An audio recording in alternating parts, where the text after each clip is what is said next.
संपत सारस्वत, जिस तरह की स्थितियां हैं, आज जो प्रेस कॉन्फ्रेंस हुई और जिस तरीके से कहा मुख्य चुनाव आयुक्त ने कि हवा में गुब्बारे ना उड़ाएं, है ना, कयास ना लगाएं और हम फेयर चुनाव कराते आ रहे हैं और सारा डाटा वेबसाइट पर उपलब्ध है और पूरा उन्होंने खोल दिया कैसे हम उम्मीदवार को सारी डिटेल देते हैं। फॉर्म 17C का भी जिक्र उन्होंने कर दिया, सारे आरओ का भी जिक्र कर दिया, रिटर्निंग ऑफिसर किस तरीके से करते हैं, कैसे स्ट्रांग रूम में रखी जाती हैं, क्या क्या होता है।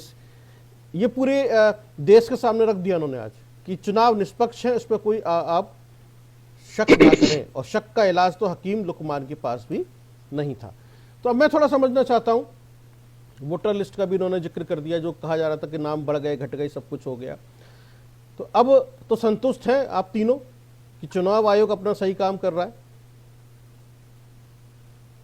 अजय जी, भारतीय जनता पार्टी को चुनाव आयोग के, निर्वाचन आयोग के कार्य प्रणाली पर कभी भी कोई डाउट नहीं रहा। हमने हमेशा न्याय संगत बात की है। हमने, भारतीय जनता पार्टी ने कभी भी ईवीएम पर सवाल नहीं उठाए। कांग्रेस हो, आम आदमी पार्टी हो या अन्य पार्टियां हो, उन लोगों ने जब रिजल्ट परिणाम उनके फेवर में आया तब तो उन्होंने ईवीएम पर या निर्वाचन आयोग पर किसी भी प्रकार का सवाल नहीं उठाया।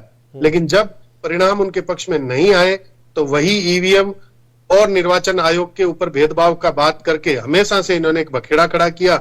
और उसी का अंजाम है कि आज अगर प्रेस कॉन्फ्रेंस को ध्यान से देखेंगे तो निर्वाचन आयोग से जिस प्रकार से प्रेस कॉन्फ्रेंस हो रही थी, एक शायराना अंदाज में, तरीके से, तहजीब से तमाम पार्टियों को संबोधित करते हुए जिस प्रकार से जाने का प्रयास हो रहा था कि किस प्रकार से निर्वाचन आयोग की एक प्रणाली जो है, वो प्रणाली चुनाव आयोग अपने सिस्टम के दायरे में रहकर करवाता है और चुनाव आयोग की एक एक गतिविधि को पूर्ण रूप से ट्रांसपेरेंट तरीके से समझाने का प्रयास आज अजय जी किया गया। और ऐसा होगा, मैं आपको बता रहा हूं कि 8 फरवरी को एक बार फिर जब परिणाम, दिल्ली चुनाव का परिणाम भारतीय जनता पार्टी के पक्ष में आएगा, तब मेरे ही साथ पैनल में बैठे ये 2 साथी एक बार फिर कहीं ना कहीं ईवीएम और चुनाव आयोग को दोषी ठहराएंगे। अजय जी।